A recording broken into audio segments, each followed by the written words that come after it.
Well, this is Baruch, and I'm happy to be back here at the Tikunei Elevator Kollel, and what I'm going to do right now is that I'm going to bring us to a little bit of a review in the Tikunei Zohar here. The Tikunei Zohar is a piece of Zohar that's very popular to learn during Elul. And so we got a little start on it. Now we're in the second day of Elul, and here we're at. Now let me just make sure that I'm not screwing everything up. I think everything is okay. Okay, so this is the beginning of the Hakdama. It says, Kum Rebbe Shimon. So this is a command. Kum, stand up, Rebbe Shimon. Who said this? And the Pirush over says the Raim Mehemna said this. Raim Mehemna is the neshama of Moshe Rabbeinu, who comes to some physicality and is able to actually take part in the learning in the base medrash of Rebbe Shimon. Says, Kum Rebbe Shimon, he says, Aftach milin kamei shechinta, begin to stay, open up words, begin to stay what are the secrets behind different ideas, and say them in the presence of the Shekhinah. Tasach v'amar v'hamaskilin, so he began, this is what Rebbe Shimon says. V'amar hamaskilin yaskiru gazal rakia. So the Pirush says the maskilin refers to Rebbe Shimon, of course, Moshe Rabbeinu. He says it refers to the Hebra that is there in the yeshiva, which are these tremendous Tanaim. Yazkira Gazor Rakia. They should shine like the Zohar of the Rakia V'Gomer. And he completes and he says like this, V'hamaskilin, these maskilin, Ilin Rebbe Shimon V'Havriya, that's who they are. Yazkira Kad is Kanash and the Me'evet Chaychabura, they're going to wind up shining, glowing, radiating light, as they gather together to make this yeshiva, to make this group, this chabura. Reshusa is Yehud Lahom LeEliyahu Yemahon. So Eliyahu Hanavi, he was amongst that group. The L'chol Nishmasim, and all of the neshamas, the tone of the Mesifta, the Nachsacha Benaychu, to come, they means the Sifta of that is the yeshiva of the other world, of the next world. Come down, Benayhu. L'kol malachaya, also the malachim, is kasiyach ba'orach seichel, to be able to come in and take a seat. But only they were covered in such a way that they were only able to be there ba'orach seichel, but not in the physical form. He went through that a little bit and explained why that was the case. I don't remember it. Vilan al kula, so the v'ilas al kula, but the most important thing of everything, Yehiv the call Shemachim Kadishim, that permission was given to all of the holy names. Call Havayas, and all of the different Havayas, because we know there were 4 different ways that we have in tradition of Kabbalah that we can spell the name Yud-Kei Vav-Kei, spell it out. So all of these are brought down into the yeshiva at this plus of the Kol Kinuim, and even descriptive words of God. The Galal alone rolls into Miran, because he says in all of these forms. First is the names, the holy names of Hashem, and all of the Chavayos, which are different kinds of multiplications and manufacturers of the name Yud-Kei Vav-Kei.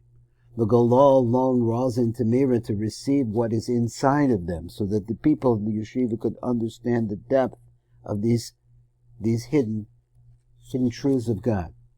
Ki Shem B'darga, Kol Shem B'darga Dilay. Every one of the names has a specific position that it refers to, all of the names in their own particular place. Rishusa Yehiv La'asas Siforon. So we went through this, there was permission.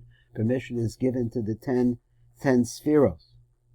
The Galal alone rolls into Miran, the Lo Is Yehiv Rishus, the Galal alone. So that all the spheros could put. Now the question the Meforshim has is, why does he separate this from the concept of the names and the kinuyim and the havayas? Why is this a different category? So he says also the spheros have tremendous secrets within them, and they all came to the yeshiva to tell the secrets, or to let the secrets be seen that are inside of them. The Galal alone rising to Mirror to be able to reveal from those spheros, the secrets that are hidden inside of it, the lo isyeh b'rshus, the law alone, that no permission was ever given in regards to that, at the Yesidar the Malkum Mashiach. Now this is the place where Rebbe Shimon is telling us something. And according to the Meforshim, this is telling us that right now is the time of the Mashiach, that we're in the Ikvid of the Mashiach, that is now the time to reveal these secrets. So then he says, Zohar Akiyah, like the Zohar of the heaven, Dihu Kolul Kol Govin, that has every single color within it. Zohar Tamir V'Goniz, it's a Zohar that is hidden away, secreted. Zohar Bahir B'Shchokim, it's a Zohar that is able to shine into the heavens. Shchokim here he means to say that it shines into Netzach and Hod of Zeranpin. Zohar Zarek Nitzutzim, this is the Zohar that sends out sparks. Umavke Kabarak La'aynim, and it shines like a lightning bolt to the eyes. Zohar Zohar Chivor, it's a Zohar that shines also with whiteness, Kesehra, like the moon. Zohar Zohar Sumaka Kama'adim, so also it shines in a green color, a red color, like the planet Mars. Zohar Mavhik, it's a Zohar that shines, Kolil Yeruka Kahama, it has a green color like the sun. Zohar Yara Kokochov, it's a greenness like the stars. So what's the difference between those two greens? That's a question that I would have. Zohar Kolil Chiver Basumuk, then there's also a Zohar that has a combination of white and red, which refers really to Tiferes. Zohar Zohar L'Kol Aver, then the Zohar shines into every limb of Zeranpin and the entire universe. Command the Macho B'Patish is like a person who strikes an anvil with the hammer and produces sparks. The Zark Shavivin L'Kol Sitra, and it sends out sparks on all sides. Hochi Mahai Zohar Zarim Kama Nishmasim, and those that we see that the souls, so many souls, shine with this radiance. So he said, V'di'inan, Zaharin, Kulhu, B'Vikia, all of these signs shine in the heavens. Now, so there's no way that in the amount of time that we have, and this is a pretty good-sized book, right? So there's no way in the time that we have to be able to understand every single detail that's in here, because all of it is precious. Yesterday we came up into this place right here, and I'll see if we can see it. We came to number Yud Kof. I think we came to number Kof Bet. Now the way that I do this is I go to number Kof Aleph, which is up above. Now I read from number Kof Aleph until I find my way to number Kof Bet. There's Kof Gimel. Where is Kof Bet? Now to find it, it's over here. When we get there, we're going to look into this more deeply. So here we have these different kinds of radiances that we're talking about. We're over here on Kof Aleph. We'll read over here to Kof Bet. And it says Zohar Kolul Chivor B'Sumak. So these are two colors, white and red. This Zohar, this radiance, has two different colors within it. Remembering that Eric Anpin has only one color, that is the color of white. But Zer Anpin, on the other hand, is degenerated down or generated outside and where closer to the Klipos. He also has a very strong connection with us. So as we go, so does Zer Anpin. Zer Anpin could be shining white. He could also be shining red. Zohar Akolo Lovan Ve'edim. This Zohar, this radiance, it has white and red. Behu Or Spheres Hod. That's the light of the sphere called Hod. Shemekoma Bekava Smali, which has a place on the left line. Anoitel Eladin, which is inclined towards the left. V'ulam Mekaven Shemushpas Af Min Tiferes Hamazog Din V'Rachamim. So let's understand how the spheros work. The spheros work is that Tiferes is also connected to all of the other spheros. Tiferes is in the middle. It's connected to Chesed and Gevurah. It's connected to Netzach and Hod. So since the light of Tiferes has both red and white in it, so therefore since it's connected to Hod, Hod is on the left line, which is the red line.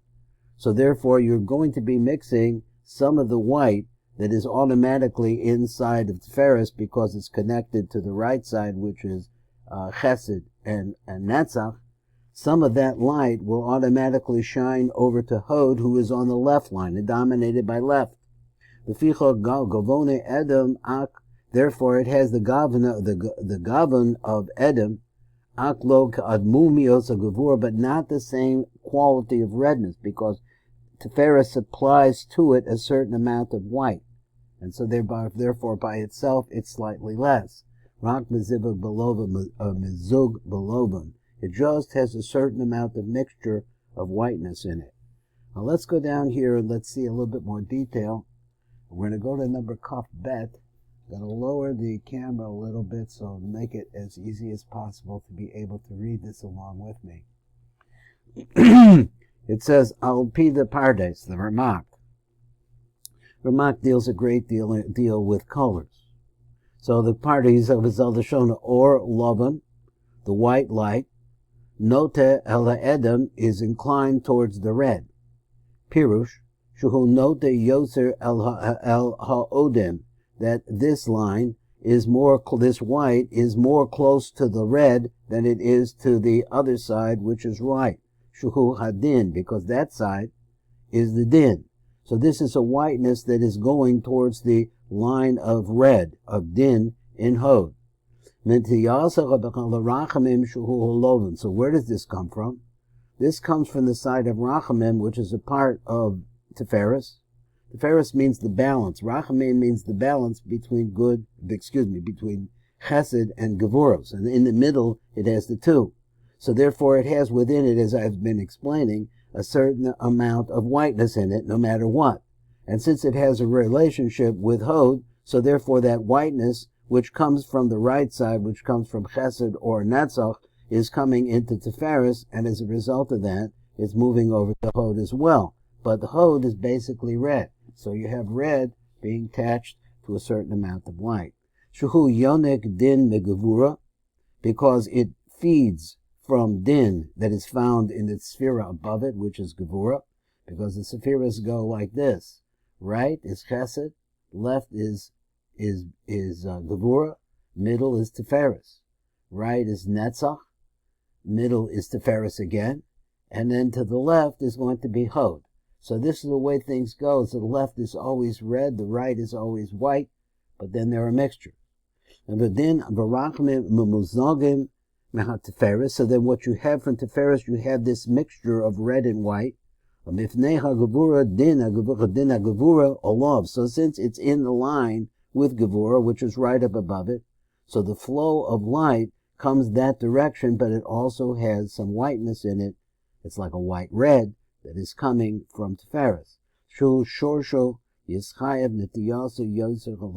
since its root of Hod is really in Gevura and on that left line, so therefore its natural inclination is to be red.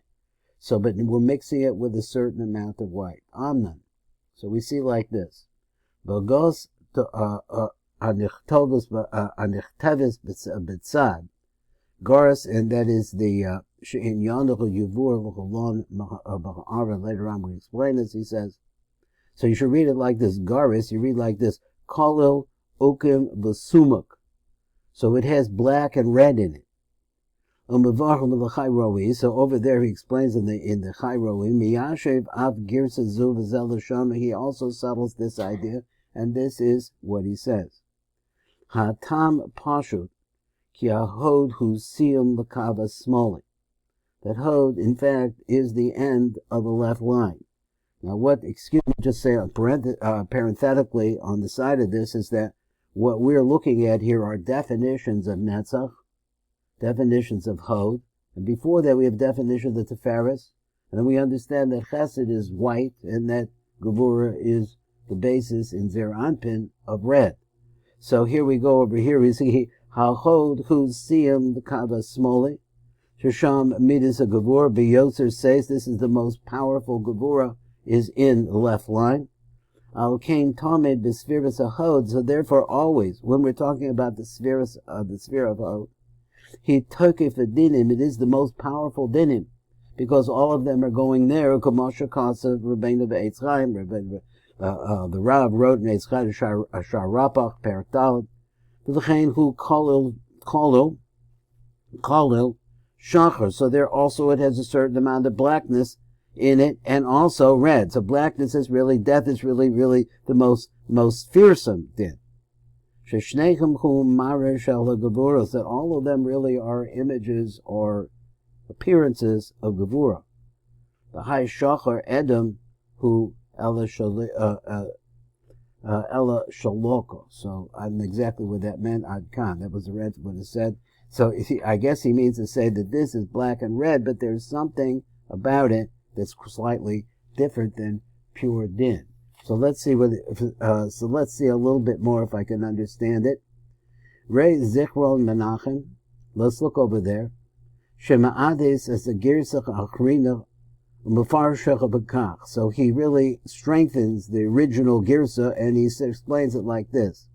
Hod Shesham Mekomol Shal HaMalchus Hanesmeches Al Hod Ki Yedua. So the translation is Hod. This is the place where Malchus comes together. Okay, so it's Chesed, Gevura, Tiferes, Netzach, and Hod is the end of the line of those spheros. So everything he says comes together at this point, and he gets Hod, Shesham, Mekomo, Shalom Malchus, Hanismeches al Hod Ki Yedua, which is right next to Hod, as we know. Hu Gavon Okem V'Somek. So therefore it has the colors of black and red in it. Besod Shchora Ani V'Chai Shachor Edom Hu. So he says that's the phrase. It says I'm black, but this blackness is really red. Ella Shaloko, but it's dimmed a little bit. So this gives us a little taste of what Hod is. A little taste of the sphere of Netzach we heard yesterday, and we'll move along. This is Baruch Fleischman here, Tikkun Elevator Kollel with the Tikunei Zohar for the month of Elul.